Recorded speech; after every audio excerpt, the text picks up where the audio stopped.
Hustle Mama. Hi guys, so this is going to be a fun video about why you should live or retire in Jamaica. So this is something that my husband and I are working on, trying to move to Jamaica, hopefully in the next couple years. So I just wanted to give you guys some of the reasons that we want to live there that may appeal to you also. So it's kind of like more fun video.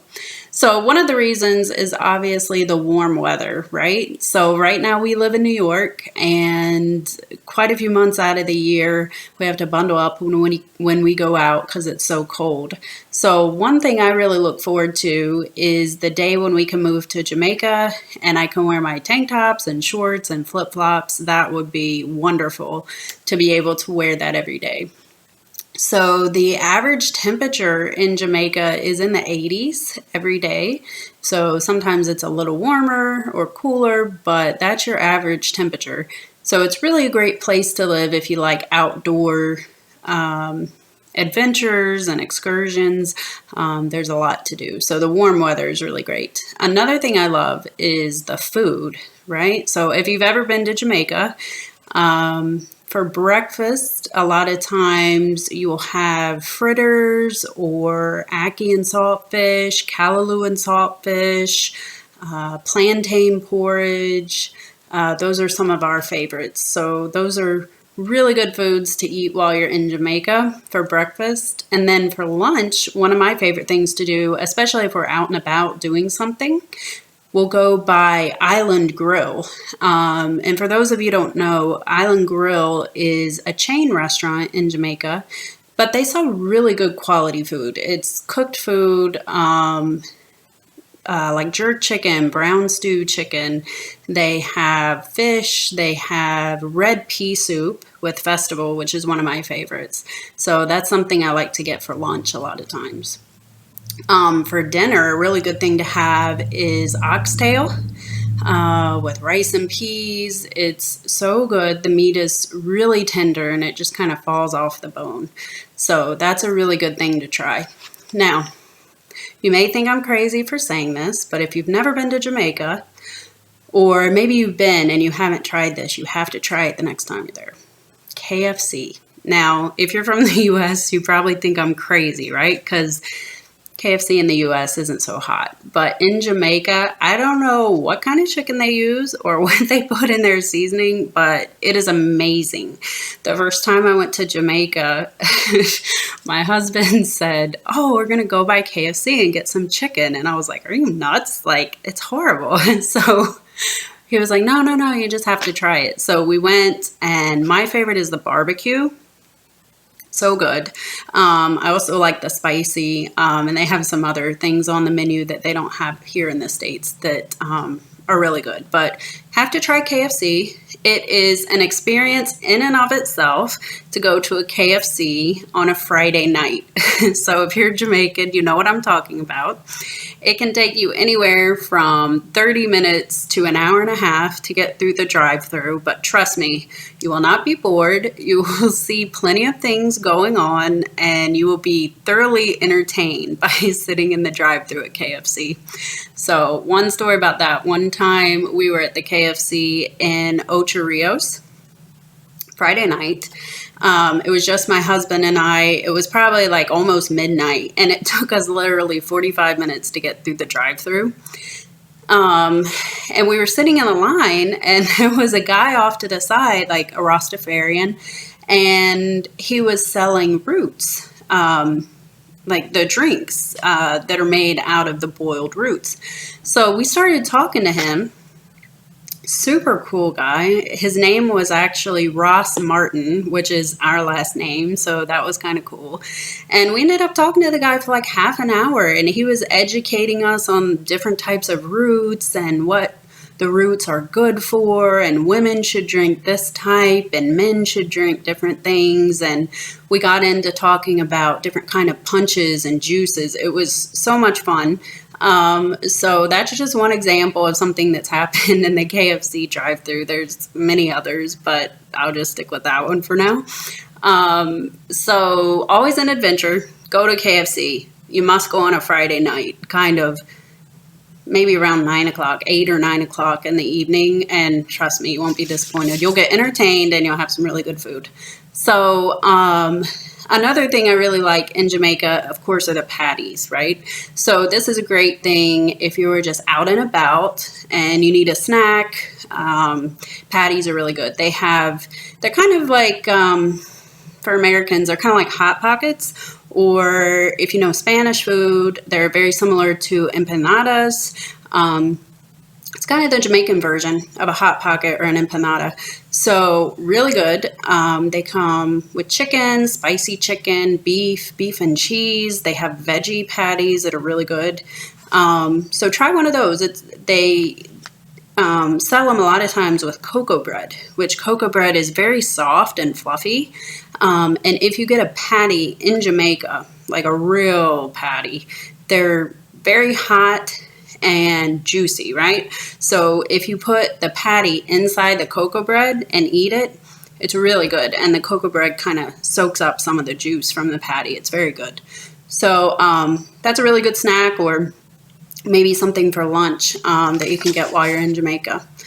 Another great thing about Jamaica is the low cost of living. So I have a lot of videos on my channel about real estate in Jamaica. So if you haven't checked those out, definitely check those out if you're interested in living or retiring in Jamaica. You can get a really nice house, a brand new house and a new development for under like $150,000 US. So really reasonable. It's a lot of money in Jamaica, but when you bring US dollars or pounds or Canadian dollars and you translate that to Jamaican dollars, you really get a lot of bang for your buck down there. So that's something to consider. A lot of the bills there are very reasonable, like cable, internet, water is very reasonable. The only thing I will caution you about, especially right now, and if you're in Jamaica, you know this, JPS, which provides power for the island, they are ripping people off left and right in certain areas. I get some bills that are very high. So that's something to consider. The electricity on an island is more expensive than you would pay maybe in the US. So just keep that in mind. It's something to watch. You can limit your AC usage. When you leave the room, make sure you turn off the light. There are things you can do to help, but just keep that in mind. And then also, solar is an option. If you go solar, then you don't have to pay JPS. So it's I looked into it, it's about $20,000 to $30,000 US to get solar. So it might be a good investment. If you're young and you're getting a house there, and you're planning to retire there, you might want to invest in solar because it really could save you a lot of money over time. And then that would take away some of the guesswork out of budgeting also, because JPS can fluctuate a lot. The power bills fluctuate really a lot from month to month. So it's kind of hard to budget for that. So if you had solar, that would really help you out. The next thing is diverse and friendly people. So, I mean, everybody I've met in Jamaica is really friendly. They're willing to help you out, tell you about the culture, the food, educate you. That's a lot of fun, just learning from the locals. So there's very diverse people. Obviously, there's people with African background. There's people from India. There are people from China. There are people from the UK, and then there are a lot of transplants, right? People from other places that have moved there, like I'm hoping to move there, right? So it's really diverse. There's a lot of different types of people, and it's just a lot of fun to get to know people and get to know the culture from the locals. Also the natural beauty, right? If you've been to Jamaica, it really is beautiful. There's waterfalls, mountains. One of my favorite places we went was Dunn'sriverfalls in Ocho Rios. So you can actually climb up the falls, and the fall actually goes right into the ocean. So you can go to the beach there right next to the falls. It's really beautiful to get pictures, just kind of hang out, and climbing the falls is a lot of fun also. So that was a really good time. And also, if you like mountains, there are the Blue Mountains. You can hike, climb the mountain. They have great coffee that they grow, Blue Mountain coffee there in Jamaica. So that's really good too. Another favorite place I like, it's not really a tourist attraction, I would say, but it was really beautiful, and for some reason I just really enjoy this, is Fern Gully. So when you're driving, I believe it's from Kingston, it's just kind of outside Kingston if you're going to like St. Elizabeth, toward more up the middle of the island. I believe that's where it is. It's Fern Gully, and when you drive through there are so many ferns, and it's like the light that comes in is filtered through the trees and the ferns, and it's just like, it's really cool. There's a couple places to stop along the side of the road and get some pictures and different things, but it's a really it's fun to drive through there. I don't know why I love it so much, but it's really pretty. And then another great thing about Jamaica is English is the official language, right? So if you are from the UK, the United States or Canada, that can be really helpful because there's a lot of great places to retire in the Caribbean, Central and South America, but some of them you have to know another language maybe to feel comfortable there and get around. So for example, a lot of the places in Central America, it would be very beneficial to know Spanish. So that's just a great thing about Jamaica. If you speak English, you're pretty good there. Most Jamaicans are very helpful and will speak so you can understand them. Patois is what the Creole language that they speak. It's kind of slang, like English slang. So the more time you spend in Jamaica, you start to pick it up, and it's a lot of fun. I mean, my husband speaks patois to my sons, and sometimes they just look at him like, what are you saying? But they're starting to catch on, and that's good, because when we go to Jamaica, I want them to be able to get around and talk to the locals and feel comfortable. So that's a lot of fun also.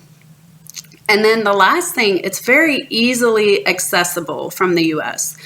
So Jamaica is actually on Eastern Standard Time, but they do not observe daylight savings time. So most of the year, they're the same as like New York, Atlanta, anything on the East Coast. And then in the winter, they're just like an hour, or sorry, in the summer, they're like an hour off that. So time-wise, it's very good. There are a lot of flights from everywhere in the U.S. And also Canada, and a lot actually from the U.K. as well to Jamaica. So it's really great also that Jamaica has two fairly large international airports in Montego Bay and Kingston. So like, for example, when I'm traveling, it's kind of tricky actually coming from New York because we have 3 airports near us or within driving distance. We live out on Long Island, so there's an airport out here called Islip Airport. It's a smaller airport, which at first I really hated, but now I love it because like going through security is so quick. You get through security in less than 10 minutes, and it's really no hassle, which is great, especially if you have little kids that you're traveling with. So we can fly out of Islip. We can also fly out of JFK or LaGuardia. And then in Jamaica, we can go into Kingston or Montego Bay.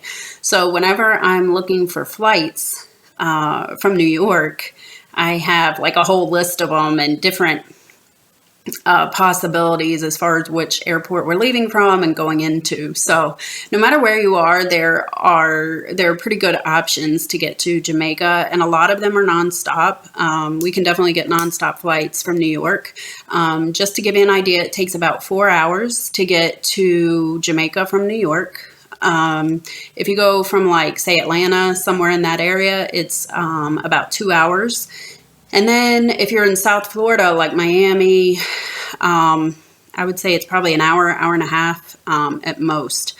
So very reasonably timed flights. It doesn't take a whole lot of time. If you're on the West Coast, of course, it's going to be a little longer.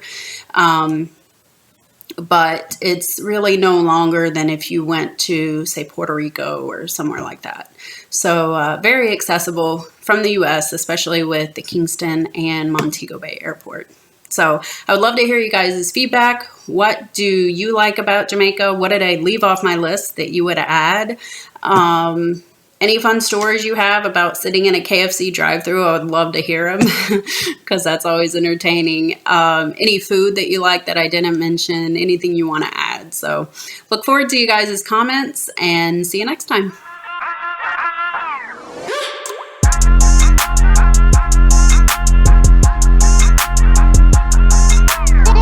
Hustle Mama.